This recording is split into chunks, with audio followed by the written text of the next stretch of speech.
Pak, saya ada pertanyaan. Berilah kepada orang yang meminta kepadamu dan janganlah menolak orang yang mau meminjam daripadamu. Ini pertanyaan daripada seorang pemuda, ya. Pertanyaan adalah, apakah ini secara harfiah atau ada tafsirannya? Jujur, saya tidak bisa menerapkannya. Kalau ditampar pipi kiri, beri pipi kanan, mungkin bisa, Pak. Walaupun sulit. Thanks berat. Nah, ini teman kita, pemuda ini jujur gitu ya. Polos orangnya, ya, baik orangnya. Dari sini kita bisa lihat orangnya baik gitu ya. Nah, sekarang saya ingin tanya, apa sih inti ajaran dari Matius 5 ini ya? Perhatikan baik-baik. Ini intinya, kita lihat per perikop. Kita jangan lihat satu ayat dulu. Kita lihat perikop. Jadi kita tahu inti ajarannya. Jangan hanya satu ayat, kita akan bingung. Tapi kalau kita melihat per perikop, kita akan mudah untuk melihat inti ajaran ini apa. Kamu telah mendengar firman, mata ganti mata dan gigi ganti gigi. Tetapi aku berkata kepadamu, janganlah kamu melawan orang yang berbuat jahat kepadamu. Melainkan siapapun yang menampar pipi kananmu, beri juga pipi kirimu. Dan kepada orang yang hendak mengadukan engkau karena mengingini bajumu, serahkan juga baju-bahmu. Siapapun yang memaksa engkau berjalan sejauh 1 mil, berjalanlah bersama dia 2 mil. Berilah kepada orang yang meminta kepadamu, jangan menolak orang yang mau meminjam daripadamu.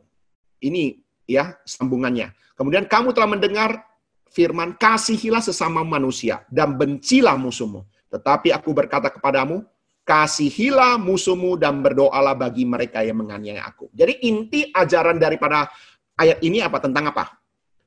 Inti daripada perikop firman Tuhan ini adalah tentang mengasihi musuh.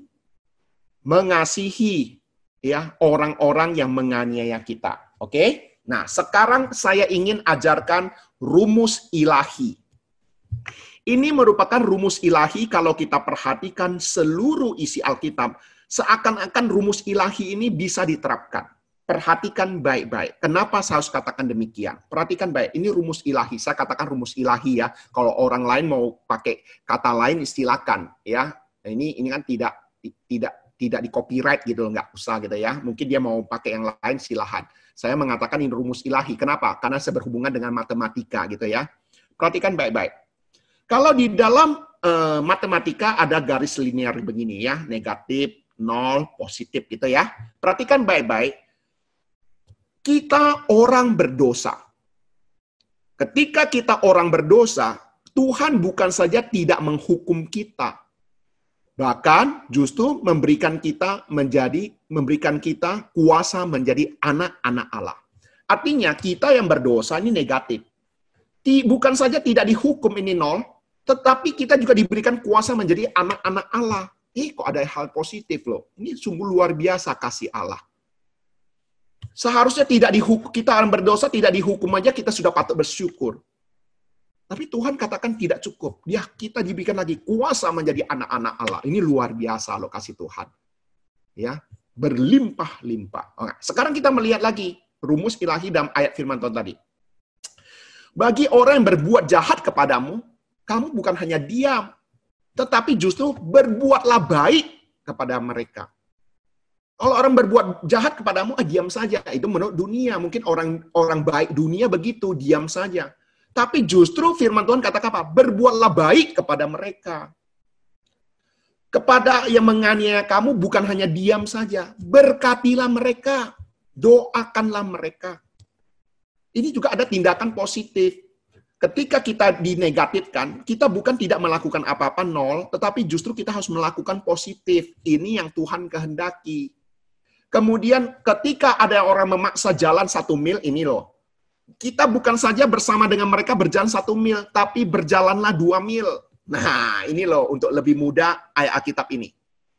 Ketika orang meminta bajumu, bukan saja berikan bajumu, berikan juga jubahmu.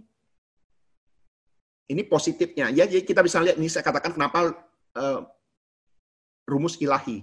Ketika ada orang tampar pipi kananmu, bukan saja beri pipi kananmu, beri juga pipi kirimu. Jadi, perhatikan baik-baik. Ketika kita diperhadapkan pada negatif, Tuhan tidak menyuruh kita untuk diam atau mengikuti, tetapi coba lakukan sesuatu tindakan yang positif. Inilah pengajaran yang memberikan satu kualitas perbedaan, ajaran berbeda dengan ajaran-ajaran dunia lainnya. Nah, sekarang perhatikan lain. Ini saya ambil contoh lagi ya. Ini sudah pernah sering saya khotbahkan juga. Apakah dimaksud dengan orang yang bertobat menurut Alkitab? Seringkali kita mengerti orang yang bertobat, misalnya seorang pencuri bertobat. Jawaban yang kita sering jawab apa? Tidak mencuri lagi. Orang yang suka cakap kotor bertobat. Tidak cakap kotor lagi. Ini menurut dunia. Tetapi Alkitab tidak mengajarkan demikian. Perhatikan baik-baik. Efesus 4 ayat 28.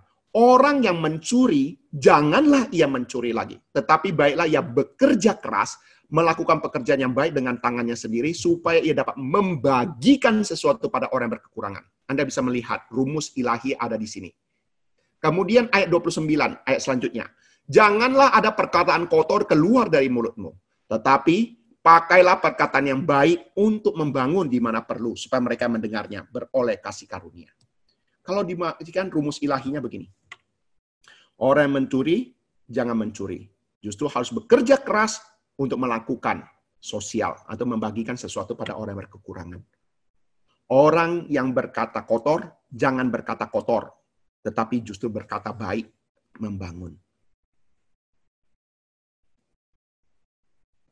Oke, jadi kita bisa melihat ketika di perhadapan negatif, Tuhan memperlakukan kita bukan saja berhenti di titik nol, tetapi ada tindakan positif. Inilah yang Tuhan kehendaki bagi kita sebagai pengikutnya.